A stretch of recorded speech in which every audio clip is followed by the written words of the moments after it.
Alléluia. Merci Seigneur. Dans la Bible, il nous est dit, mon âme, c'est le psalmiste qui le dit, mon âme bénit l'Éternel et n'oublie aucun de ses bienfaits. Ce matin, je vous salue dans le nom de Jésus et je vous invite à bénir l'Éternel qui a fait les cieux et la terre. Bénis l'Éternel qui vous a fait tant de bien et qui vous fait encore du bien. Alors librement, chez vous, là où vous êtes, eh bien prenez ce temps, prenez ce moment, ouvrez vos cœurs, ouvrez vos voix et disposez-vous à louer l'Éternel avec nous au nom de Jésus. Alléluia. Levez chanter par Jésus vivant. Levez chanter. Levez chanter par Jésus vivant. Oh. Levez chanter par Jésus vivant. Levez chanter. Levez chanter par Jésus. Et nous a dit vivant, vivant. Vivant, vivant. Oui, Jésus vivant. Vivant, vivant. Oui, Jésus vivant. Oh. Vivant, vivant. Oui, Jésus vivant.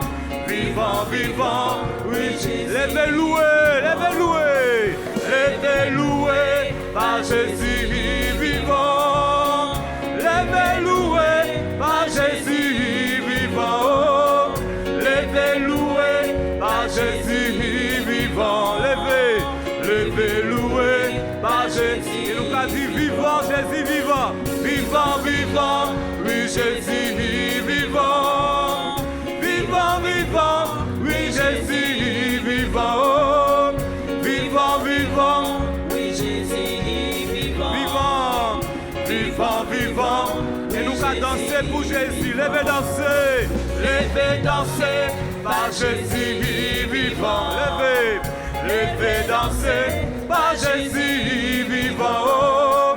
Levez danser par Jésus vivant. Levez danser par Jésus vivant, vivant, vivant, vivant. Oui, Jésus vivant. Jésus est vivant. Vivant, vivant. Oui, Jésus vivant. Vivant, vivant. Oui, Jésus vivant. Vivant, vivant. Oui, Jésus. Arrêtez de trembler. Arrêtez de trembler par Jésus vivant. Arrêtez. Arrêtez de trembler par Jésus vivant. Oh. Arrêtez de trembler par Jésus vivant. Arrêtez de trembler par Jésus. Arrêtez de pleurer. Arrêtez de pleurer par Jésus vivant. Arrêtez. Arrêtez de pleurer par Jésus vivant. Arrêtez de pleurer par Jésus vivant. Arrêtez de pleurer par Jésus. Alors levez réjouir au matin là. Levez réjouir par Jésus vivant. Levez réjouir.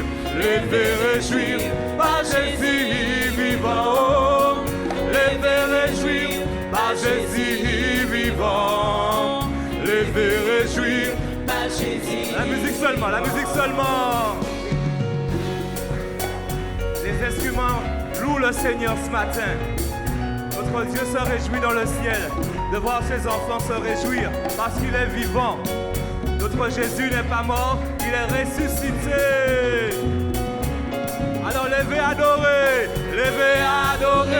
par Jésus vivant. Levez adorer par Jésus vivant. Oh, levez adorer par Jésus vivant. Levez adorer par Jésus. Une dernière fois, levez adorer par Jésus vivant. Levez adorer par Jésus vivant. Oh, levez adorer par Jésus vivant. Levez adorer par Jésus vivant. Alléluia. Et nous qu'elle lever à nous bien haut pour nous bailler bon Dieu gloire. Pour tout ça, il fait pour nous, lui mériter toute gloire. Nous qui chantons en créole haïtien, nous lever nous bien haut pour nous bailler bon Dieu gloire. Pour tout ça, il fait pour nous.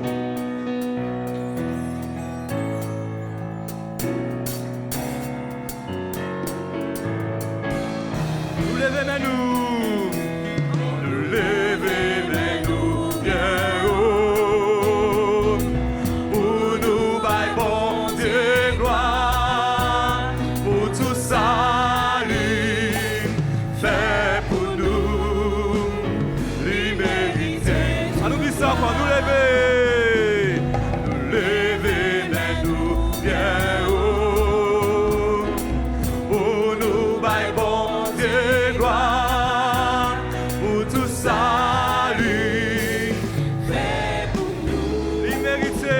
l'immérité. Donc on a dit l'immérité, l'immérité, l'immérité, l'immérité, l'immérité, l'immérité, toute gloire, l'immérité, l'immérité, l'immérité, l'immérité, l'immérité. Le deuxième, nous lever.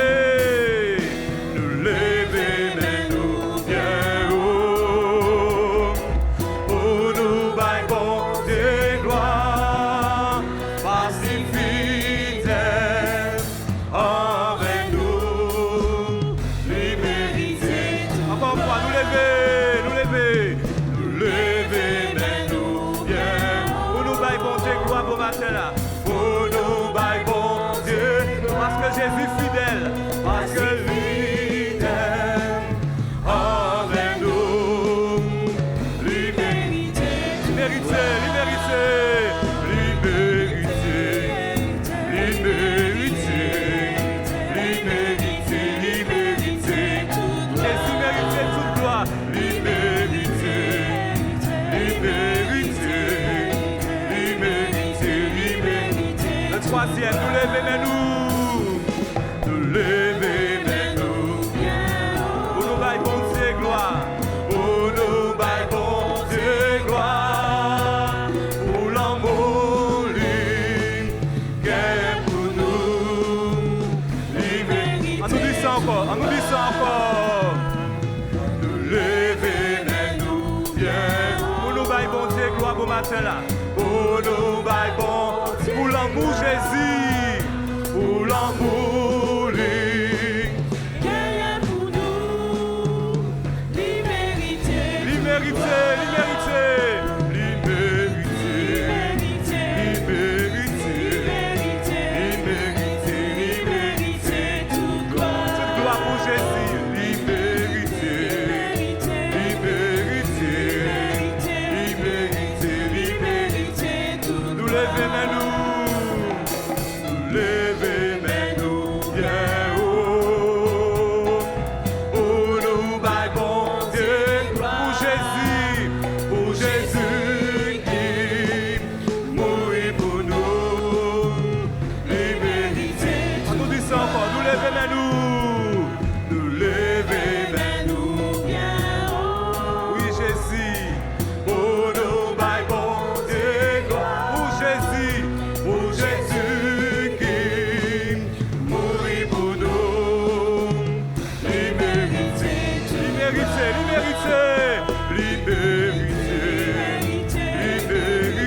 l'immérité, l'immérité, toute gloire.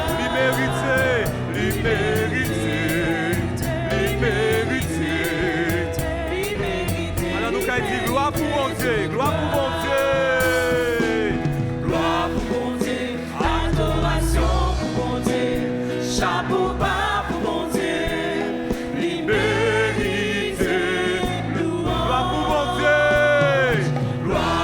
Adoration, chapeau bas pour mon Dieu. On doit aller, gloire pour mon Dieu. Gloire pour mon Dieu, adoration pour mon Dieu. Chapeau bas pour mon Dieu. Liberté. Gloire pour mon Dieu, adoration pour mon Dieu. Adoration. Adoration pour mon Dieu. Chapeau bas pour mon Dieu. Gloire pour mon Dieu, l'honneur pour mon Dieu, l'honneur pour mon Dieu, l'honneur pour mon Dieu, chapeau bas pour mon Dieu, l'honneur pour mon Dieu, l'honneur pour mon Dieu, tout l'honneur pour Jésus, l'honneur pour mon Dieu, chapeau bas pour mon Dieu, liberté. On nous va y respect aussi, respect pour mon Dieu, gloire, respect pour mon Dieu, respect. Chapeau bas pour mon Dieu. L'immérité louange. On nous baille respect.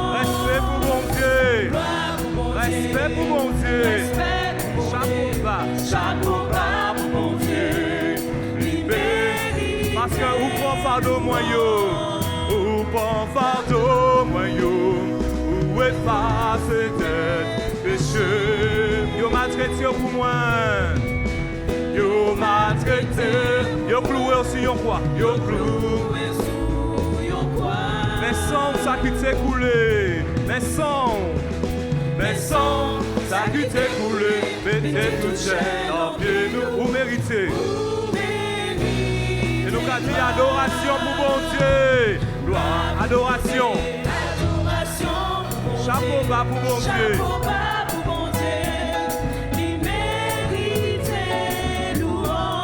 bon Dieu, adoration. On nous met adoration. Chapeau bas pour bon Dieu. Sans la musique. Gloire pour bon Dieu, respect. Respect pour bon Dieu. Respect pour bon Dieu. Chapeau bas pour bon Dieu. Respect. Libérité. On nous baille respect encore, respect. Gloire, respect pour bon Dieu. Respect pour bon Dieu. Chapeau bas pour bon Dieu. On nous dit ça encore. Gloire pour bon Dieu, respect pour bon Dieu, respect pour bon Dieu. Vous pouvez respecter au papa. Parce que c'est bon Dieu. Chapeau bas pour bon Dieu. Nous pouvons dire ça en dernière fois. Respect pour bon Dieu. Gloire, respect pour bon Dieu. Respect pour bon Dieu. Chapeau bas pour bon Dieu. Libérité, louange. Libérité, louange. Libérité, louange. Libérité, louange. Libérité, louange. Libérité, louange. Libérité, louange. Libérité, louange. Libérité, louange. Libérité, louange. Libérité, louange. On dit ça des fois encore, libérité. Libérité, en dernière fois, libérité. Libérité, louange. Alléluia. C'est vrai, papa.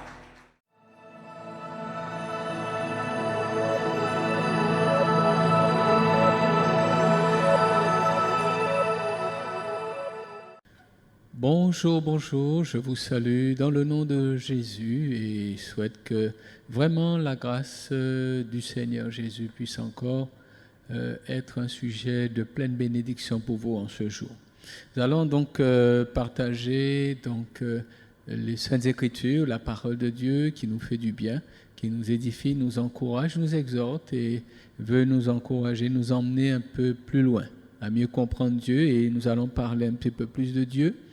Et le titre du message, c'est « Dieu est Dieu ». Donc à côté, nous pourrions dire quoi qu'il arrive, quels que soient les temps, les circonstances, eh bien Dieu est Dieu, Dieu reste Dieu, et il ne change pas, il est invariable. Les choses, nous pourrions dire, donc n'influencent pas Dieu, il est intouchable, il est invariable, non influençable. On parle beaucoup d'influenceurs aujourd'hui qui cherchent à emmener les personnes dans une direction ou dans une autre, et les hommes, sont influençables selon qu'ils apprécient, selon qu'ils n'apprécient pas, qu'ils trouvent bon une chose ou une autre. Donc on parle beaucoup d'influenceurs aujourd'hui, mais Dieu n'a pas d'influenceur. Il n'y a rien ni personne qui soit au niveau de Dieu et en mesure de l'influencer, puisque personne ne peut lui apprendre quoi que ce soit. Et personne ne peut répondre aux besoins de Dieu comme s'il avait besoin de quelque chose venant d'une autre personne. Il se suffit à lui-même. Mais il nous a fait la grâce d'être au bénéfice de ce qu'il est, d'exister par lui-même, parce que la Bible nous dit qu'il créa l'homme à son image, à sa ressemblance, et c'est un privilège, c'est une grâce. C'est pour ça que nous aimons à parler de lui, nous aimons à le chanter, à le louer, nous aimons à le célébrer, puisque nous savons qu'en lui, nous recevons toutes choses. Nous aimons plutôt à le laisser donc nous influencer, parce que de lui vient le meilleur. Voilà. En tout cas, donc, celui qui a compris ces choses, et qui place sa confiance en Dieu, il va trouver un appui stable, un appui solide, invariable, un Dieu qui n'a pas de sentiment, qui varie et qui est le même, nous dit la Bible, hier, éternellement, aujourd'hui, hier et éternellement. Je vais m'arrêter en cet instant avec vous sur un témoignage dans le livre des psaumes. Dans le livre des psaumes, au chapitre 18. Témoignage dans le livre des psaumes, au chapitre 18 et le verset 31. C'est le verset 32 qui nous intéresse particulièrement. Nous verset 31, il nous est dit « Les voies de Dieu sont parfaites, la parole de l'Éternel est éprouvée, il est un bouclier pour tous ceux qui se confient en lui. Car qui est Dieu si ce n'est l'Éternel? Qui est un rocher si ce n'est notre Dieu ?» Le psalmiste, donc ici David, qui va donc dans un moment de sa vie, et ceux qui ont écrit les psaumes vont les écrire bien sûr sous l'inspiration du Saint-Esprit, mais aussi par rapport aux expériences vécues avec ce Dieu vivant et vrai. Et David, dans des moments particuliers, va expérimenter qui est Dieu.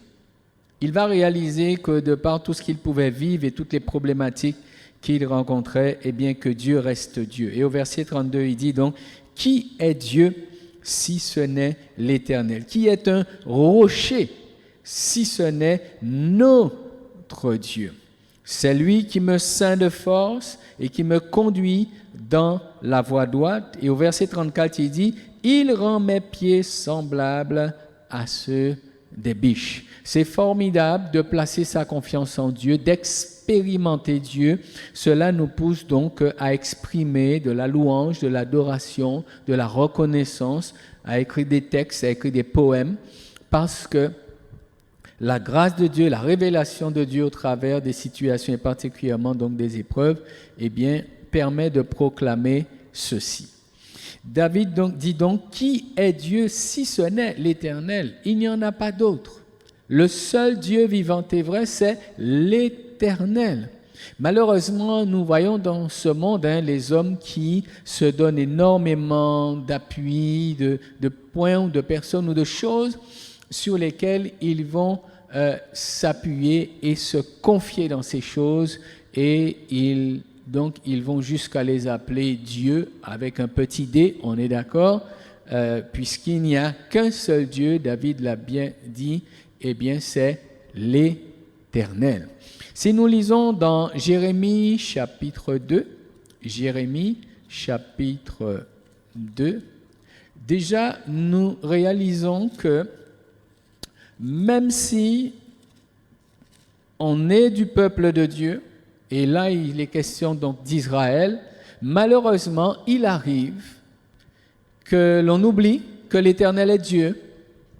On oublie qu'il est suffisant, et on va, en tout cas, dans les textes et dans la réalité, se donner d'autres dieux complémentaires ou à la place même de Dieu. Certains vont, ignorer Dieu carrément. Et ici, il nous est dit dans Jérémie 2, malheureusement pour le peuple d'Israël, il nous est dit 2,27. Ils disent « Au bois, tu es mon père, et à la pierre, tu m'as donné vie. Car ils me tournent le dos et ils ne me regardent pas. Et quand ils sont dans le malheur, ils disent « Lève-toi, sauve-nous. Où donc sont tes dieux que tu t'es fait? Qu'ils se lèvent s'ils peuvent te sauver au temps du malheur. Car tu as autant de dieux que de villes, ô Juda. » C'est quand même triste. C'est quand même dommage de savoir qu'il y a le Dieu vivant et vrai, l'Éternel, le seul Dieu, pour qu'un peuple qui était censé honorer Dieu parce qu'il a expérimenté Dieu, malheureusement, ce peuple-là, la Bible nous dit, ce peuple d'Israël va se faire autant de dieux qu'il n'a de villes. C'est triste ça.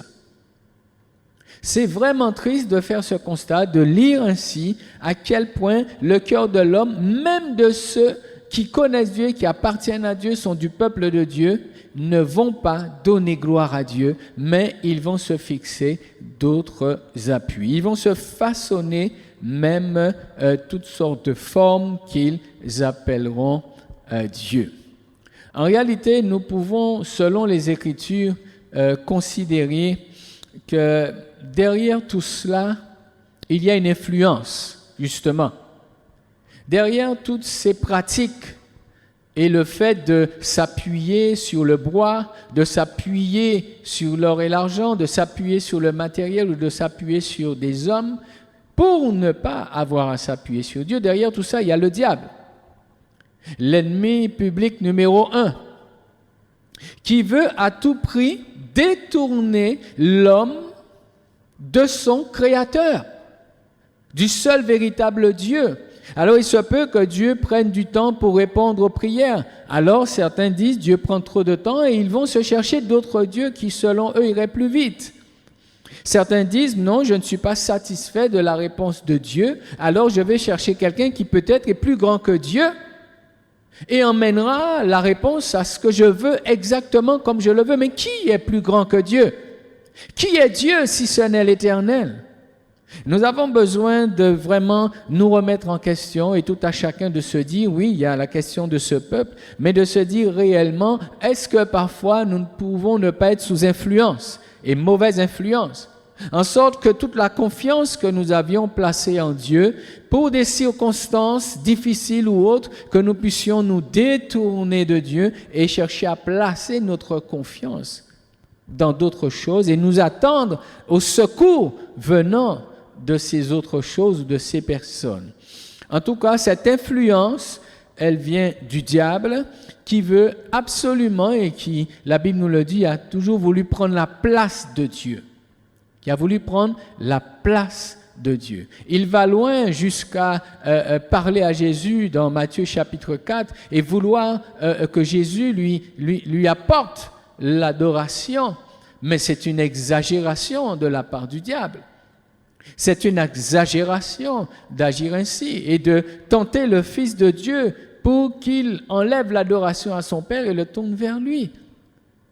Veillons à ces choses très très sérieusement, et même si c'est difficile, même si ce n'est pas évident, mais nous devons ne jamais nous détourner de Dieu et permettre au diable d'atteindre ses objectifs.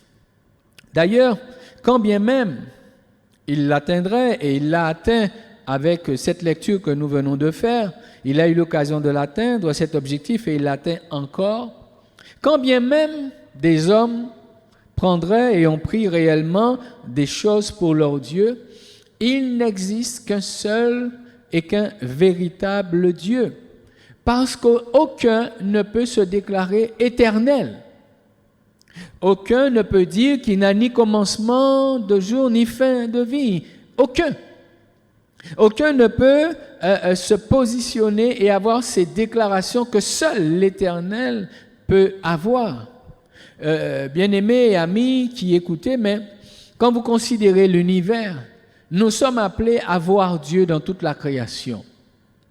Et nous sommes appelés à considérer la grandeur de Dieu au travers de l'univers de la création. Et tous ceux qui font des recherches, les scientifiques, les autres, et tous ceux qui permettent aux hommes d'avoir une visibilité sur la création plus proche de nous, la Terre, mais aussi l'ensemble de l'univers, on comprend bien que cela ne peut pas avoir été l'effet du hasard.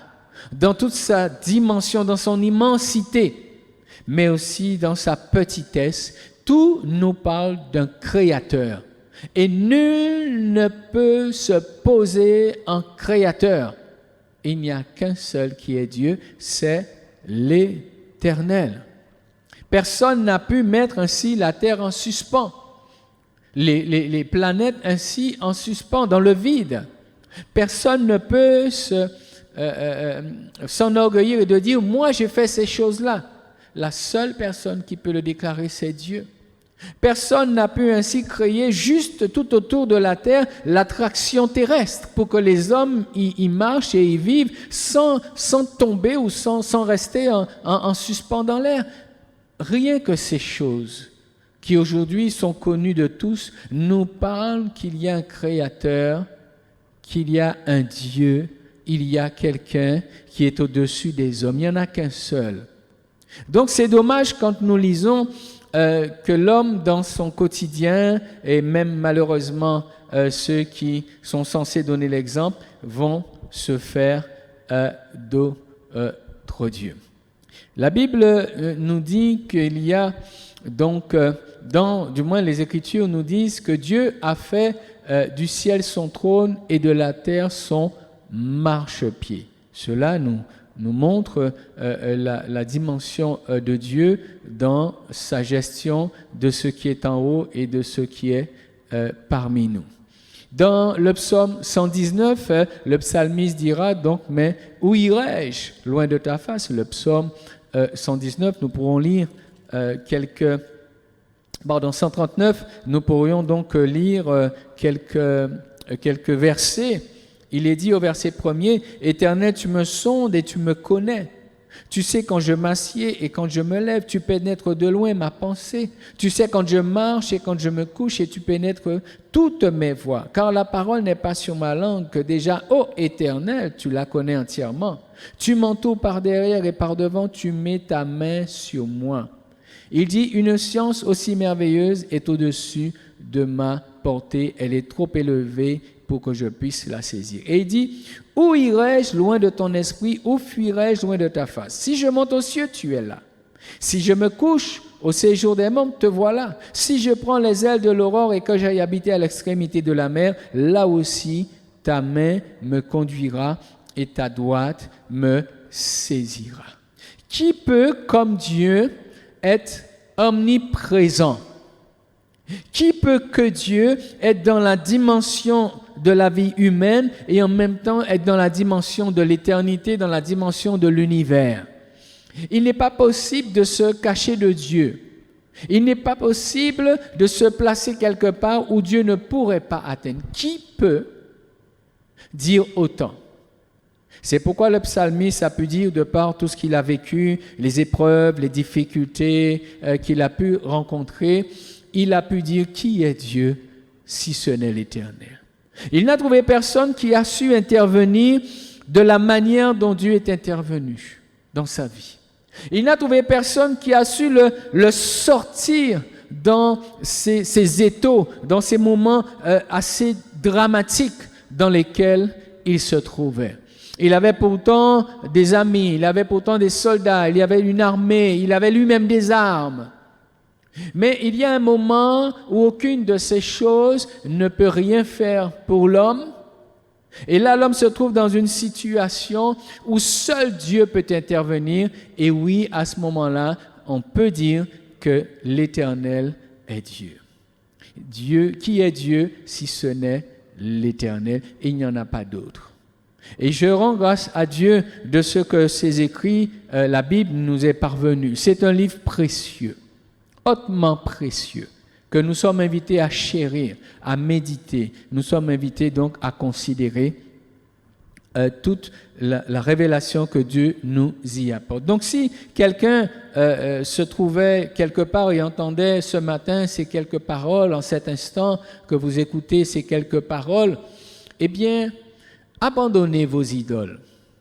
Cessez de placer votre confiance dans ces choses, dans ces personnes. Parce qu'à côté de cela, vous avez un Dieu qui vous tend la main. Vous avez le Dieu vivant et vrai qui a envie et qui désire vous secourir. Mais il est au constat que vous avez placé sur le trône de votre cœur. Vous avez peut-être placé dans votre maison. Vous avez placé dans vos affaires.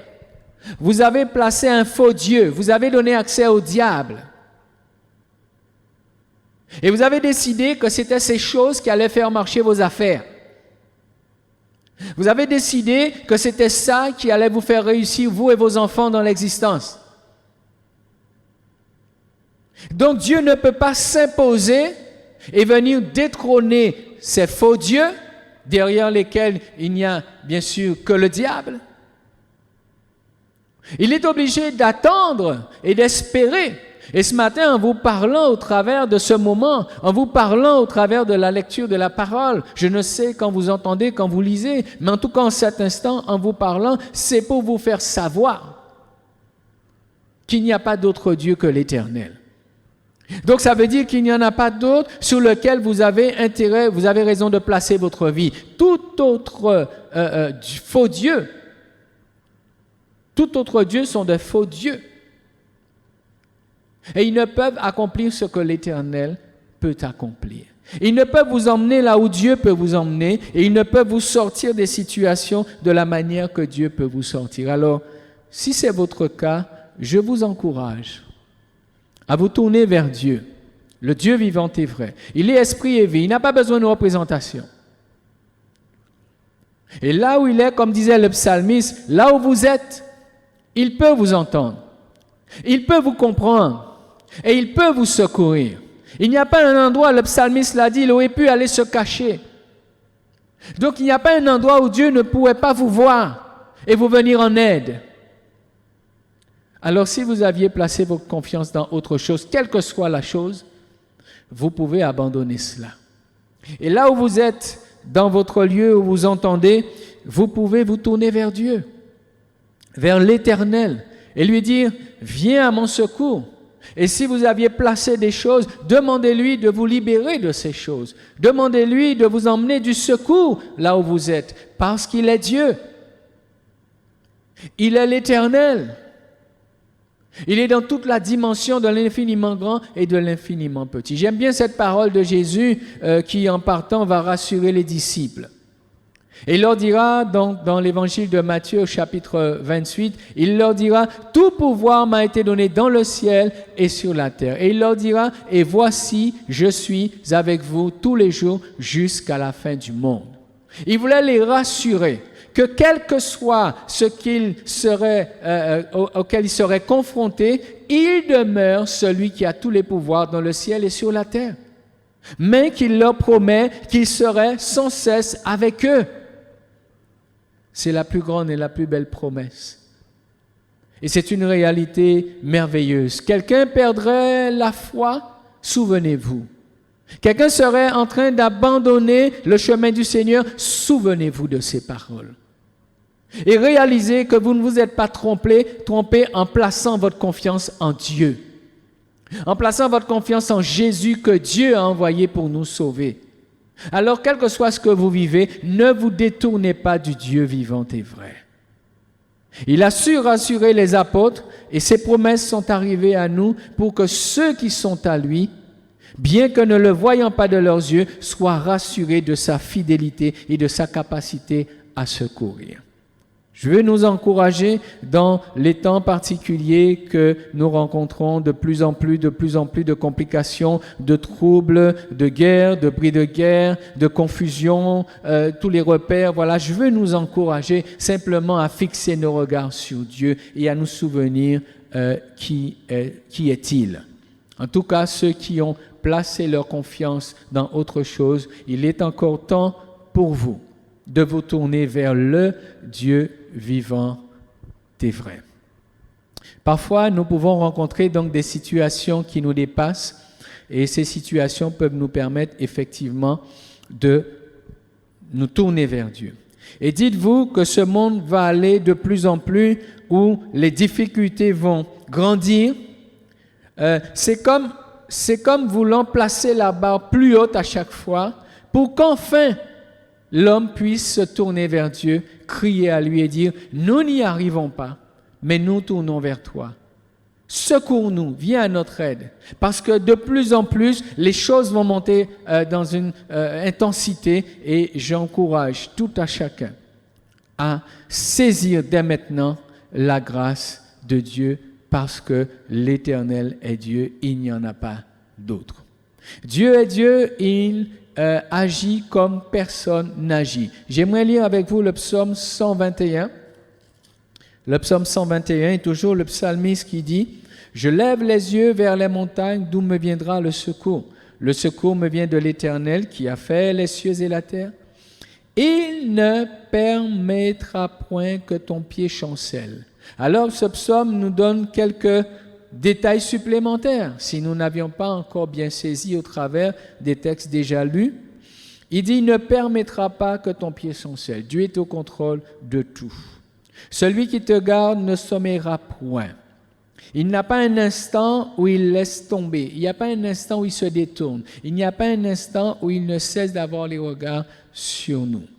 Voici, il ne sommeille ni ne dort celui qui garde Israël. Si le peuple d'Israël connaissait cela, je crois qu'il ne se serait pas fait des dieux, autant de dieux qu'ils ont de villes. Je crois que quand quelqu'un a compris cela, la personne ne peut pas se détourner de Dieu. C'est pourquoi ces choses nous sont rappelées ce matin, afin que, bien sûr, nous ne commettions pas l'erreur de nous détourner de Dieu. Il ne sommeille ni ne dort celui qui garde Israël. L'Éternel est celui qui te garde, l'Éternel est ton ombre à ta main droite. La proximité de Dieu est telle avec ceux qui ont placé en lui leur confiance qu'il est comme l'ombre à ta main droite. C'est quand même formidable lorsque nous nous arrêtons 5 minutes pour essayer de se dire, mais voilà la question de l'ombre, pourquoi cet exemple est pris dans la parole de Dieu? Pourquoi est-ce que nous sommes appelés à considérer une telle proximité? En général, c'est mon ombre que je vois, et Dieu me dit, il est aussi proche de moi que mon ombre. Ça, c'est formidable. Ça, c'est merveilleux. Prenez le temps de considérer quand Dieu nous parle de ce qu'il a les regards sur nous.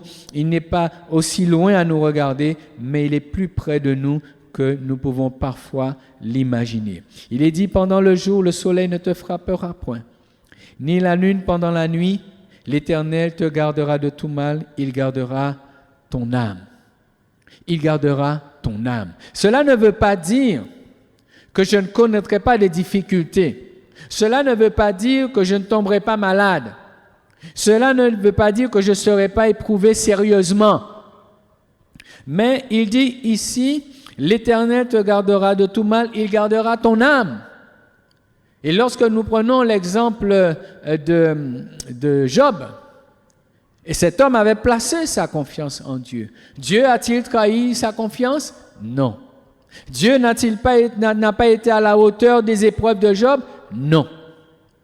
Dieu n'a jamais dit que ceux qui lui ont fait confiance ne seraient pas éprouvés et parfois très sévèrement éprouvés. Mais il y a une chose qu'il a dite et dans cette parole, il te gardera de tout mal, il gardera ton âme. Et si vous remarquez dans l'histoire de Job, la chose que le diable n'a pu atteindre, c'est son âme. Dieu lui a dit, tu peux toucher à ce qu'il possède, tu peux même toucher à son corps, à sa santé, mais tu ne touches pas à son âme.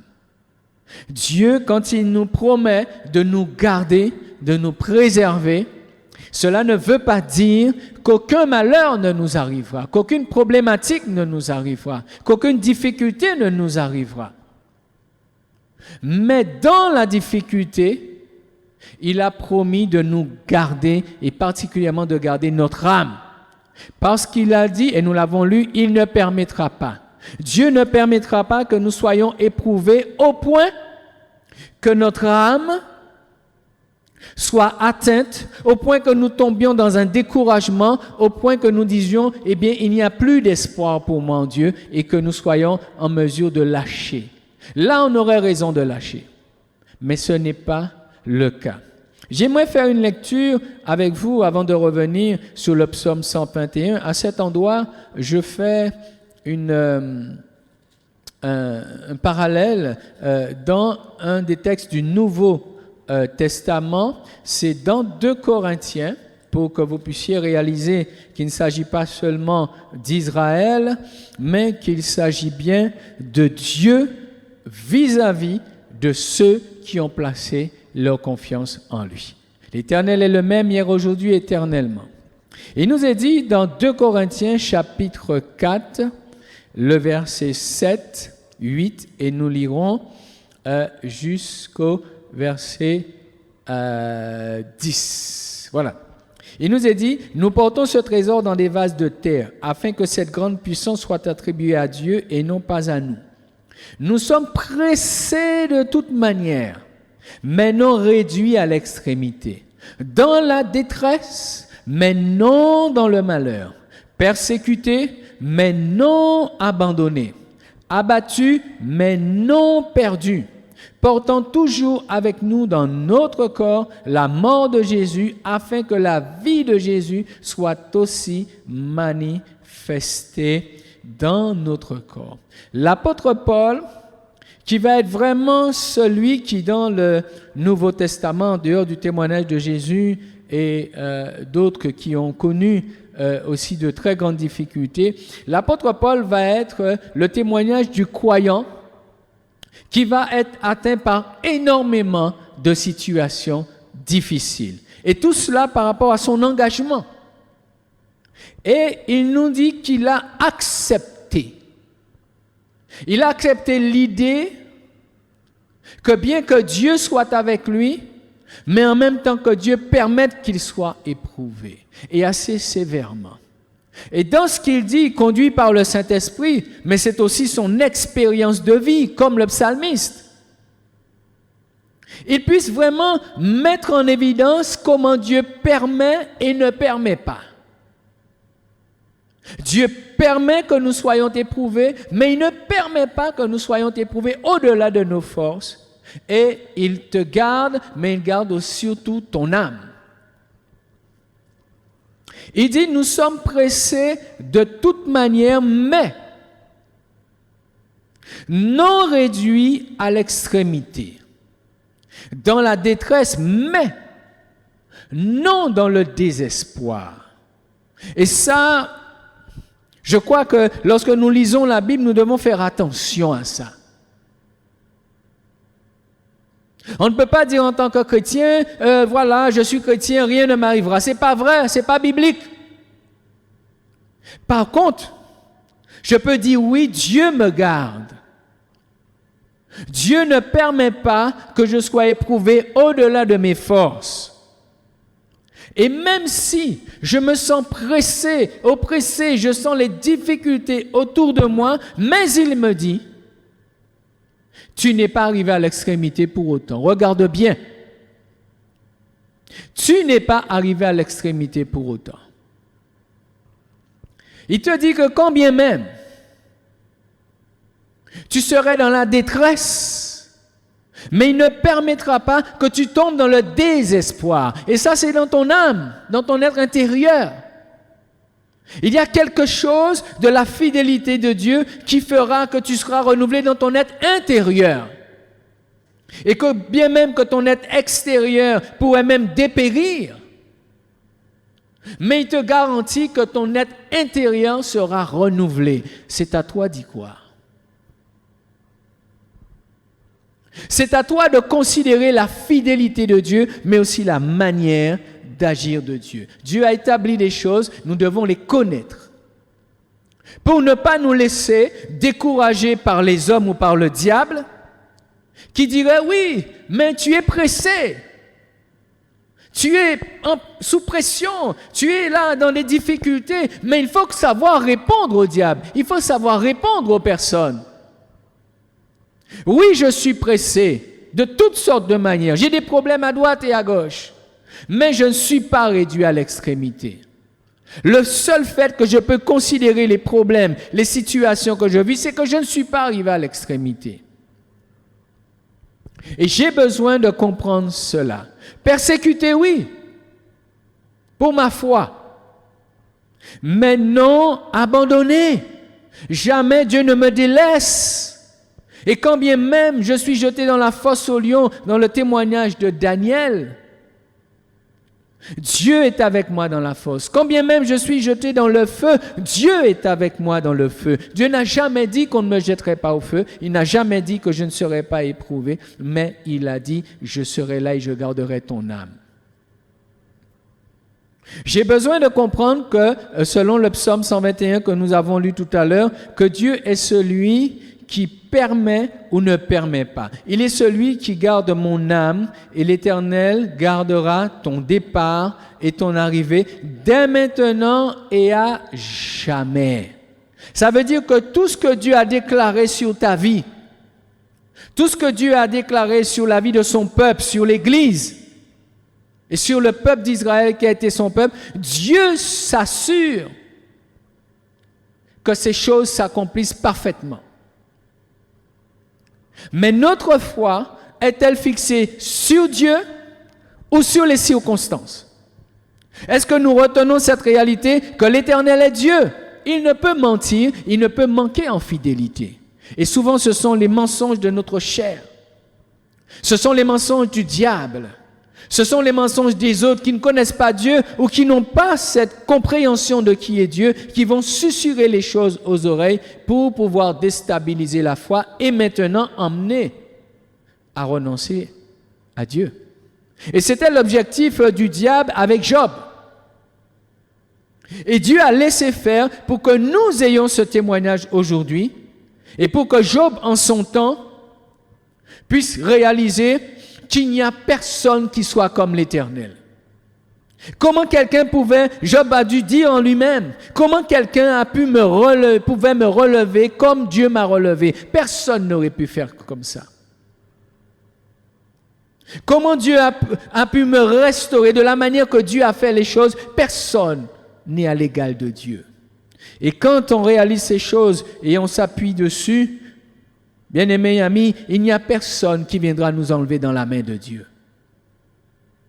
Parce que nous sommes fondés sur qui est Dieu. Personne, si ce n'est nous-mêmes qui décidons bien sûr de ne plus avoir de considération pour la parole du Seigneur. Le peuple d'Israël a eu l'occasion de se trouver dans une certaine situation. Je veux lire ça avec vous dans Jérémie, le chapitre 29, Jérémie 29, 11. Un verset bien connu de plusieurs, Jérémie 29, 11, où il est dit « Car je connais les projets que j'ai formés sur vous, dit l'Éternel. Projet de paix et non de malheur, afin de vous donner un avenir et de l'espérance. » Dans ce passage, il est dit, je connais les projets. Et ces projets ont dedans la paix et pas le malheur. Alors, on pourrait s'attendre à ce que rien de mal arrive à Israël, puisque Dieu lui a fait cette promesse. Mais Dieu dit, je sais le projet que j'ai formé sur ta vie. Et là encore, Dieu n'a jamais dit qu'Israël ne connaîtrait pas l'épreuve et ne connaîtrait pas le châtiment, qu'il ne faut pas mélanger avec le malheur. Bien que la Bible nous dit que le malheur atteint souvent le juste, mais l'Éternel l'en délivre toujours. Mais ici, Dieu dit, mais ce ne sont pas des projets de malheur. Alors quelqu'un pourrait dire, mais Dieu est en contradiction avec lui-même. Non, Dieu n'est pas en contradiction avec lui-même. Parce que dans la vie du croyant, il est prévu l'épreuve et le châtiment. À ne pas confondre avec ce que nous pourrions dire, le malheur m'est tombé dessus. À ne pas confondre. À ne pas mélanger. Dieu m'a abandonné. Non! J'ai besoin de discerner, de distinguer ces trois choses. L'épreuve, le châtiment qui vient de Dieu et un malheur qui viendrait et me ferait perdre toute chose. Si nous considérons le témoignage de Job, certains pourraient dire, le malheur il lui est tombé dessus, Dieu l'a abandonné. En fait, Job était dans l'épreuve. Parce que dans la finalité, Job en tirait enseignement, il a vu Dieu, la gloire de Dieu, il a vu la grâce de Dieu, il a été béni au-delà de ce qu'il avait auparavant. C'était une épreuve. Donc quand il dit, ce n'est pas le malheur que j'ai prévu pour toi, Dieu sait ce qu'il dit et il veille sur ce qu'il dit. Mais ce n'est pas parce que l'épreuve est là que je suis forcément dans le malheur, parce que dans le malheur, j'aurais tendance à dire que Dieu m'a abandonné. Il y a aussi le châtiment, parce que je n'ai pas été correct, parce que ça n'a pas été bien dans ma vie. Dieu qui m'aime, il veut me reprendre, parce que dans Hébreu, il dit, mais quel est le fils, quelle est la fille que je ne châtie pas? Et si je ne te châtie pas, tu n'auras pas de part avec moi. Donc, le châtiment, la sanction, reprendre, corriger, c'est tout à fait normal. Quand on aime quelqu'un, et surtout ses enfants, on va les reprendre. On va les rectifier, on va vouloir les corriger parce qu'ils sont dans l'erreur, on va vouloir les ramener dans un chemin pour qu'ils ne tombent pas dans des pièges, ils ne tombent pas dans le malheur. Vous avez votre enfant a eu son permis, il a sa voiture ou une voiture que vous lui prêtez, mais vous avez déjà vu qu'il conduit un peu n'importe quoi ou il s'amuse à faire des choses. Vous allez le reprendre. Et vous allez même le corriger, vous allez même à la limite le priver. Vous allez lui parler sévèrement, c'est pas parce que vous ne l'aimez pas. Justement, c'est parce que vous l'aimez que vous allez reprendre votre enfant. Et les gens qui disent, laisse-le faire, ne lui dis rien, excusez-moi, mais c'est un truc à problème. Dieu nous aime, Dieu nous reprend. Ici, dans le cas d'Israël, quand Dieu leur dit ça au verset 11, ils sont en captivité. Et eux, dans leur perception, ils ont l'impression que Dieu les a abandonnés et que Dieu a manqué de fidélité à leur égard. Mais Dieu va leur dire non, ne vous trompez pas.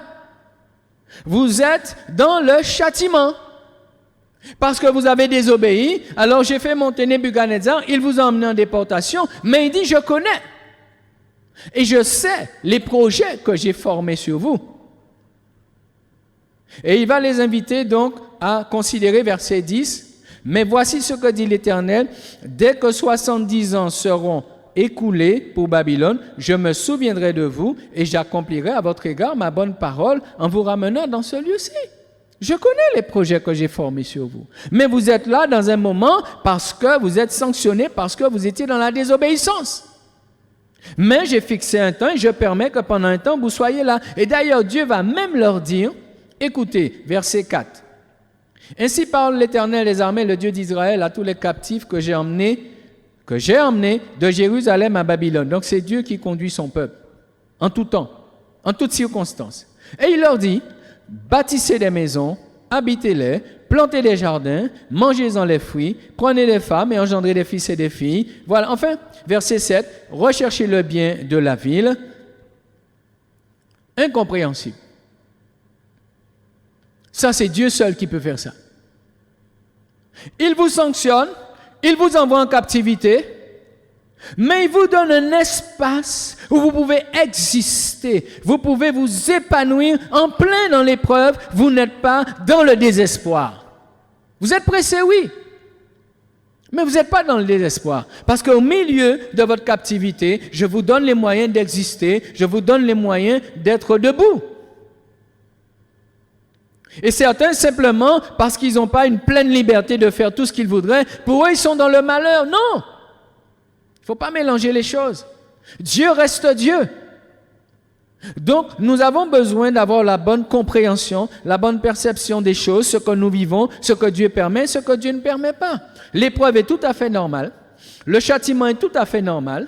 Et si par malheur, le malheur est arrivé là, parce que j'aurais fait quelque chose que je ne devais pas et j'ai tout perdu, j'ai ouvert la porte au diable, le malheur m'est tombé dessus, mais ce n'est pas Dieu qui a été chercher le malheur, c'est moi qui ai été chercher mes problèmes et je me suis détourné de Dieu, j'ai abandonné Dieu.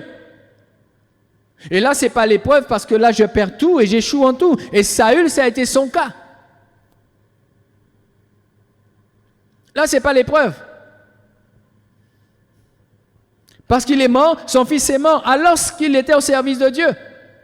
Élie, le sacrificateur, c'est pareil. Le malheur lui est tombé dessus, et là, les projets de paix de Dieu ont été complètement changés parce qu'ils n'ont pas honoré l'Éternel. Il ne faut pas mélanger. Donc, il faut bien discerner, et si je suis dans ce cas de figure, alors là, parfois, Dieu donne le temps de se ressaisir, Dieu permet, mais attention à la négligence.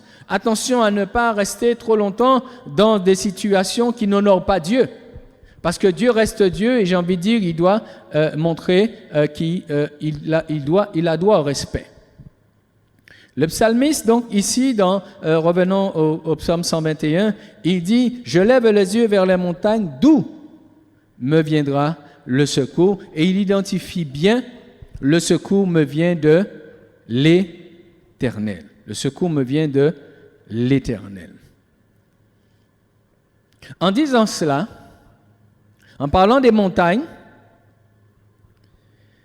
il met en évidence les lieux où il pouvait rencontrer Dieu. La montagne est un endroit où Moïse, par exemple, a rencontré Dieu, où le temple a été bâti. Et vous vous souvenez de l'histoire de la femme samaritaine, quand elle va rencontrer Jésus, elle dira, est-ce que c'est sur cette montagne ou là que nous devons adorer, ou à Jérusalem que nous... Et Jésus va dire à cette femme, le temps est là maintenant, où ce n'est ni à Jérusalem, ni sur cette montagne, mais tous les adorateurs qui doivent adorer Dieu, doivent l'adorer en esprit et en vérité. Et ici, le psalmiste, dans le psaume 121, il fixe la cible du secours. Celui qui me secoue, c'est l'Éternel. On peut avoir sa religion, on peut avoir son service, on peut avoir ses activités bien ordonnées, une petite vie bien organisée, une vie pieuse, tout ce qu'il faut, mais il ne faut jamais oublier que le secours vient de l'Éternel.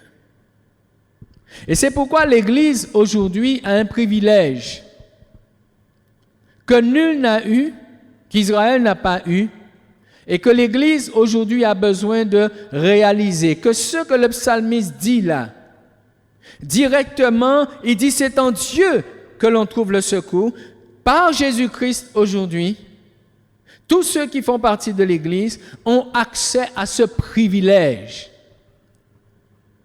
Israël n'a pas saisi cette grâce. Israël n'a pas saisi ce privilège. Il s'est fait des dieux et même des choses qui avaient été donc établies par Dieu, ils les ont faites et utilisées d'une certaine manière en mettant en avant la pratique religieuse, mais en quelque part en se détournant de l'Éternel lui-même. À quoi sert le temple si Dieu n'y est pas? À quoi sert le ciel si Dieu n'y est pas? À quoi sert l'univers si Dieu n'existait pas? À quoi sert ma vie si je ne suis pas le temple du Saint-Esprit? C'est Dieu qui donne de la valeur à chaque chose. Et le psalmiste cible ici l'Éternel, et dans le Nouveau Testament, Jésus est venu justement pour révéler le Père. Et dans Éphésiens chapitre 3, je veux lire ce texte connu de plusieurs, Éphésiens chapitre 3, à partir du verset, je vais vous donner la référence exacte, à partir du verset 10, et nous lirons, verset 11, il nous est dit, « C'est pourquoi les dominations, les autorités dans les lieux célestes connaissent aujourd'hui par l'Église la sagesse infiniment variée de Dieu, selon le dessein éternel qu'il a mis à exécution par Jésus-Christ, notre Seigneur. » L'Église, ce n'est pas Israël aujourd'hui, c'est l'Église qui possède le privilège, la faveur, de ne pas seulement s'approcher de Dieu, oui, c'est un privilège, mais qu'est-ce que Jésus a dit? Que l'Église est son corps. C'est une grâce, c'est un privilège dont nous ne pouvons pas mesurer l'immensité. Donc nous bénéficions d'un accès direct à l'Éternel par Jésus-Christ. Par son sacrifice premièrement, mais aussi par le fait qu'il nous a établis membres de son corps. Et même, la Bible nous dit que nous sommes assis en Jésus-Christ dans les lieux célestes. Je lève les yeux vers la montagne. D'où me viendra le secours? Le secours me vient de l'Éternel. Église, tu as accès à l'Éternel par Jésus-Christ. Tu as accès à la présence de Dieu par Jésus-Christ. Et l'Église est aujourd'hui le moyen par lequel Dieu se révèle et révèle son dessein éternel. Quel privilège! Alors comment est-ce que l'Église, ayant ce tel bénéfice, se tournerait vers d'autres dieux? Comment un croyant se tournerait vers d'autres doctrines? Se tournerait même vers Israël et dirait, oui, mais Israël c'est le peuple de Dieu. Mais l'Église, c'est le corps de Christ. Dieu n'a pas oublié son peuple d'Israël. Mais le peuple d'Israël n'a pas honoré Dieu. Mais Dieu a fait une grâce à l'Église d'être son corps et d'être le temple du Saint-Esprit. Nous n'avons pas à aller chercher le secours. Nous n'avons à aller chercher le secours nulle part. Nous sommes en lui, il est en nous, il est notre ombre à notre main droite. Il est avec nous, il est pour nous. Qui peut faire mieux que ça? Il serait donc anormal. Et si demain quelqu'un avait abandonné la foi, comment cette personne pourrait dire à Dieu, tu ne m'as pas aidé, tu m'as délaissé, tu m'as abandonné? Dieu dirait, non, jamais je ne t'ai délaissé. Parce que j'étais en toi, j'étais avec toi et j'étais pour toi. À chaque instant, à chaque seconde. Du lever du soleil jusqu'à son coucher, dès maintenant et à jamais. À quel moment tu peux me dire que Dieu n'a pas été avec toi? Quand nous relisons le psaume 121, à quel moment tu peux dire que Dieu a cessé d'être avec toi? Du lever du soleil jusqu'à son coucher, dès maintenant et à jamais. Si Israël n'avait pas compris cela, mais nous, l'Église, nous ne pouvons pas passer à côté de cette réalité spirituelle. Et nous devons nous arrêter pour méditer la parole et réaliser le privilège. Et c'est pourquoi que je crois que Dieu pourra se permettre d'être sévère.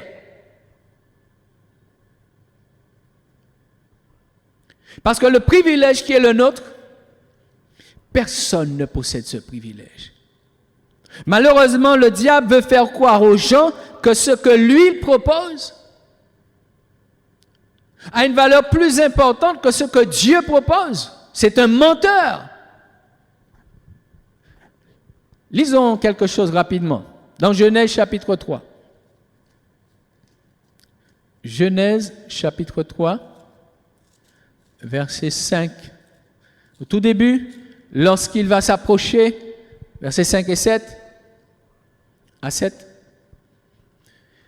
il va réussir à induire Ève en erreur, qui elle va induire en erreur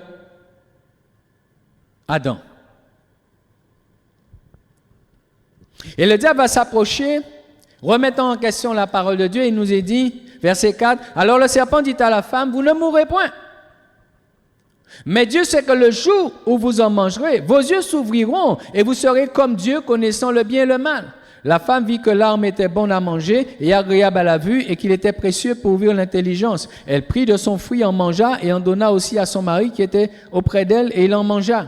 Et verset 7, les yeux de l'un et de l'autre s'ouvrirent et ils connurent qu'ils étaient nus et ayant cousu des feuilles de figue, ils en firent des ceintures.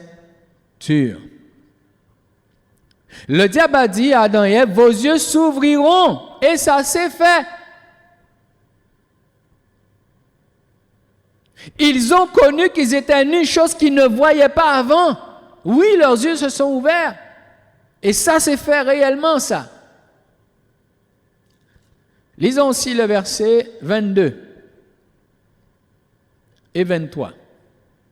Il est dit, l'Éternel dit, voici l'homme est devenu comme l'un de nous pour la connaissance du bien et du mal.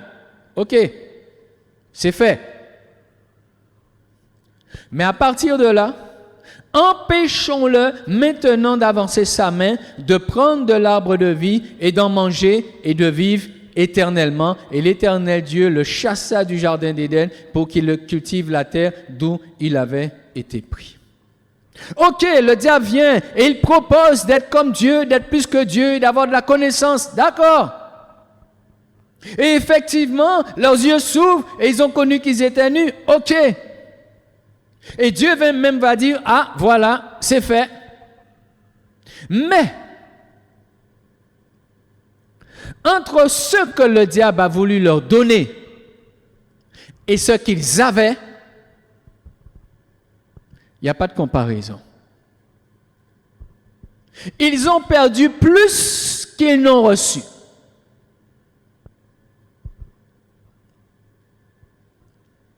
Ils ont reçu le fait d'avoir leurs yeux ouverts et d'avoir la connaissance du bien et du mal, mais ils ont perdu le bénéfice de la vie éternelle. Qu'est-ce que vous allez faire avec la connaissance du bien et du mal si vous perdez la vie éternelle? Qu'est-ce que vous allez faire avec ce que le diable vous donne concrètement? Vous devenez plus riche, vous devenez plus fort, vous devenez plus capable, ok? Mais vous perdez la vie éternelle. Parce que vous désobéissez à Dieu. Le diable, il est malin, il est rusé. Malheureusement, eux se sont fait avoir. Nous ne sommes pas obligés de nous faire avoir. Autant Adam et Ève avaient une intimité avec Dieu dans le jardin, autant l'Église a une intimité encore plus grande.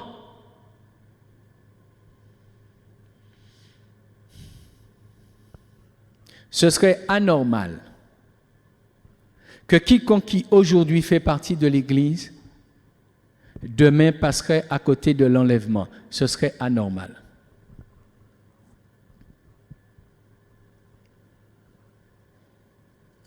Que Dieu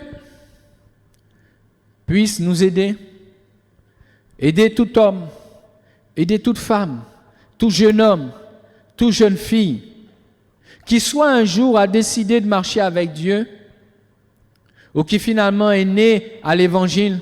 Vous les jeunes, vous êtes nés, les enfants qui vous êtes nés, ou bien d'autres, vos parents sont venus avec l'Évangile, vous étiez très jeunes, même si ce n'est pas évident pour vous,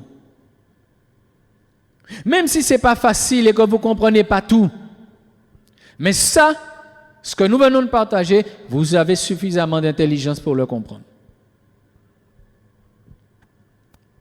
Vous qui avez commencé à marcher avec Dieu depuis des années, et les épreuves, les difficultés, ou bien vos prières n'ont pas reçu les réponses que vous vouliez,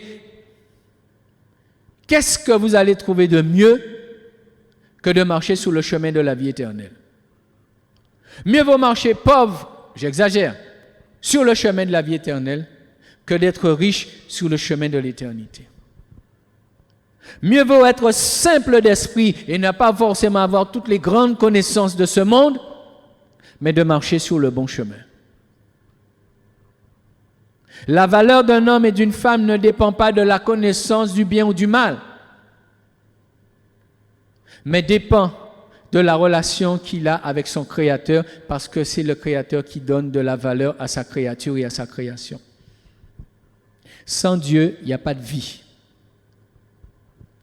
Alors quand, en partageant avec vous ces quelques mots, je rappelle que c'est l'Éternel qui est Dieu, j'ai envie de vous dire, j'ai envie de me dire, j'ai envie de nous dire que les temps et les tempêtes de la vie ne nous fassent pas dévier, ne nous fassent pas retourner en arrière et ni même tomber dans le découragement. Que nous puissions réaliser que même si nous sommes pressés, mais Dieu ne permettra pas que nous arrivions à l'extrémité.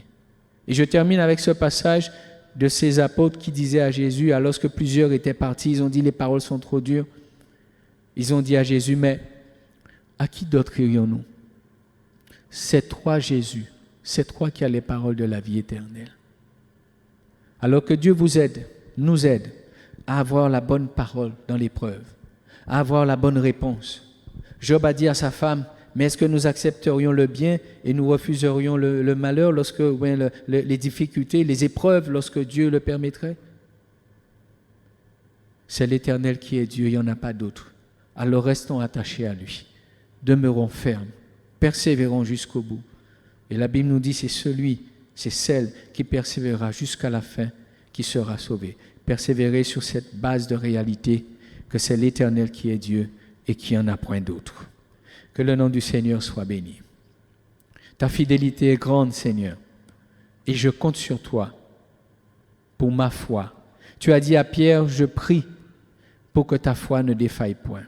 Je compte sur toi, Seigneur, pour la foi de mon frère. Je compte sur toi pour la foi de ma sœur. Parce que tu l'as dit, sans toi, nous ne pouvons rien faire. Et si tu as dit que tu priais pour que la foi de Pierre ne défaille point, nous croyons aussi que tu es dans le ciel et que tu pries pour que nos foi ne défaille point.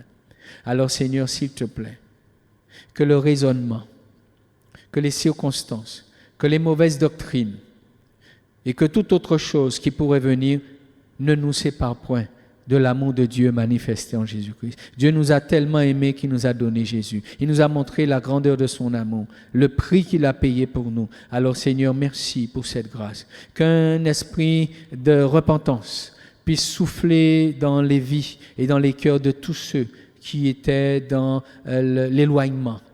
Qu'un esprit de grâce, le Saint-Esprit, puisse vraiment encore souffler encore sur les églises, souffler encore dans les cœurs et dans les vies des croyants, mais aussi, Seigneur, toucher le cœur de ceux qui sont dans cette génération, sont perdus et ne savent plus à quel saint se vouer, ne savent plus vers qui se tourner, ne savent plus vers qui porter leur fardeau. Seigneur, qu'il y ait un temps de réveil spirituel, qu'il y ait une manifestation de la réalité de Dieu, de la grâce de Dieu dans les cœurs, Seigneur, et que la parole de Dieu, l'évangile de Jésus-Christ, soit annoncée, soit proclamée. La réalité que l'Éternel est Dieu soit encore connue d'un plus grand nombre. Nous te bénissons dans ce que tes paroles puissent arriver jusqu'aux extrémités de la terre et permet que le plus grand nombre soit sauvé. Nous te bénissons et te remercions de ce que aucun des membres de ton corps ne puisse abandonner, ne puisse se relâcher, mais que tous persévèrent jusqu'à la fin. Sois loué, sois béni et sois remercié, Père, pour toutes choses, dans le nom de Jésus. Amen. Alléluia. Alléluia. Qui est Dieu? Si ce n'est l'Éternel, qui est un rocher? Si ce n'est notre Dieu, alléluia. La Bible nous dit de nous entretenir par des psaumes, des hymnes et des cantiques spirituels. Qui est Dieu? Si ce n'est l'Éternel. Qui est Dieu? Si ce n'est l'Éternel.